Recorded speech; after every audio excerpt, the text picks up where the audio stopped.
Hi, my name is Dr. Jonathan Moyer. I'm the Associate Director at the Frederick S. Pardee Center for International Futures at the Joseph Corbell School of International Studies at the University of Denver. Our website, if you're interested in visiting, is pardee.du.edu. That's Pardee.du.edu. Today I'm going to talk a bit about the overall scope and goals of the Frederick S. Pardee Center for International Futures at the University of Denver. We have a tagline. The tagline for our center is Explore, Understand, Shape. And I'm going to walk through what we mean by each of those elements of the tagline in this short presentation. For Explore, we're interested in exploring how past development across key development systems has occurred in order to think about how these development trends are moving forward in a base case or current path forecast, and then to augment this with changes in assumptions around the base case to get at a notion of scenarios, or to frame the uncertainty in development across a system. Let me give you an example. Let's say we're interested in thinking about the population of the world over the next 20 years. To understand how global population distribution is changing across time, first we have to understand how it has changed across time. This requires understanding the age structure breakdown of the world. So what we do, and what many others do who forecast demographics and population, is we break age structures down into different age sex cohorts. So we break males and females down by 5-year increments. We do this for 22 age cohorts, I believe, which we've recently extended to, I think, maybe 44 age cohorts for a project that explores the implication of extreme human longevity extension. So after we've gotten the data in a format in which we can forecast, and we've looked at the historic trends in the distribution, we want to think about what the drivers of these systems are. For population systems, the drivers are 3.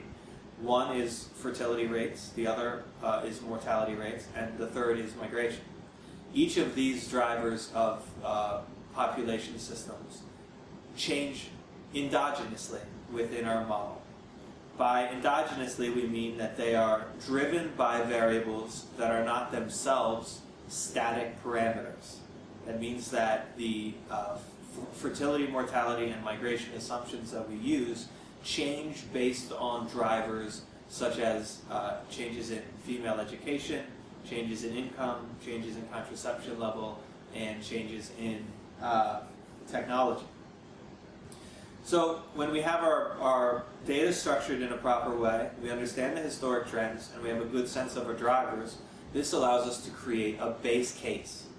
Now once again, this is all within our first component of our tagline, Explore. So our base case forecast for population, for example, is fairly similar to the base case of the United Nations Population Division. The large difference between what the United Nations Population Division does and what we do is that we endogenize more drivers of the drivers of population. So, for example, extending beyond simple fertility rate changes, we're interested in how education systems are changing within development systems more generally. So to do this, we represent education systems as being driven by changes in government spending, changes in student intake rates, survival rates, and completion rates. This allows us to get to a base case or current path scenario projection, but that is not sufficient for the exploration of international futures.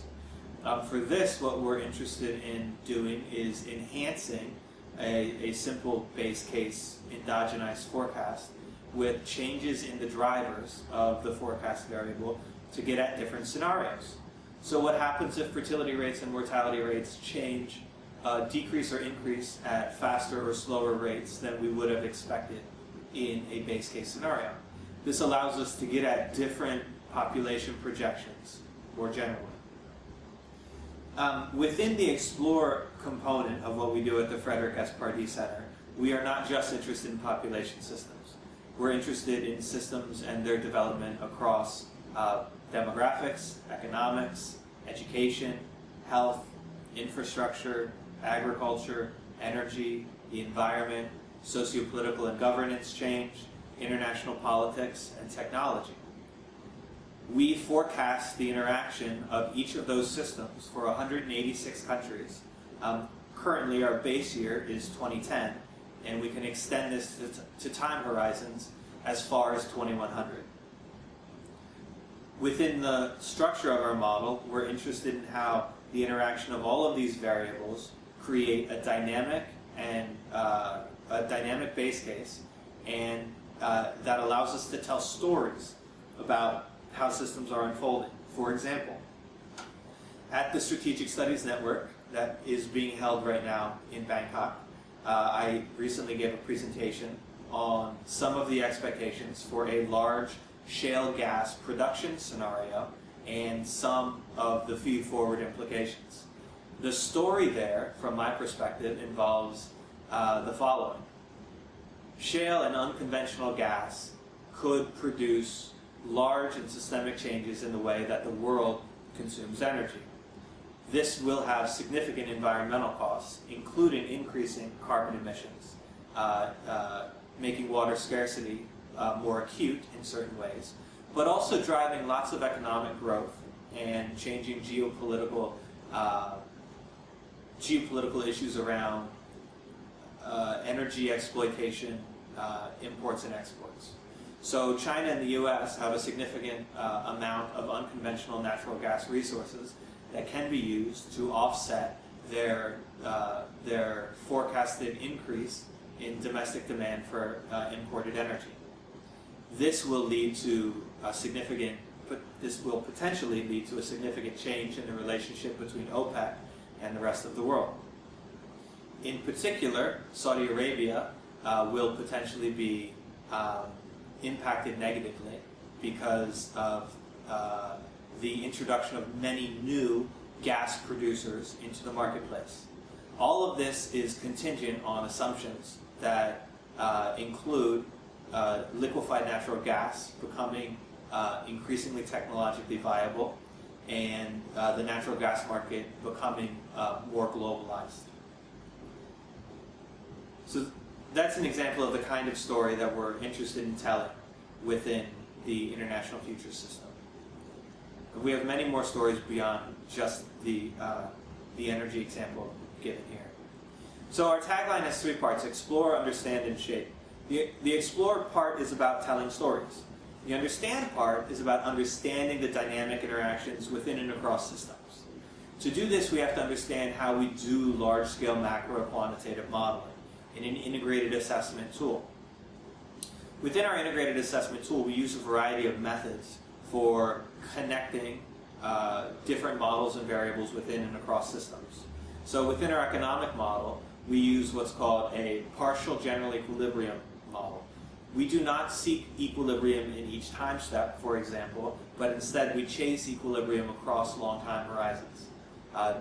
This chasing is done effectively by not allowing stocks to fully be bought or sold in any time period and allowing inventories to carry over from time step to time step.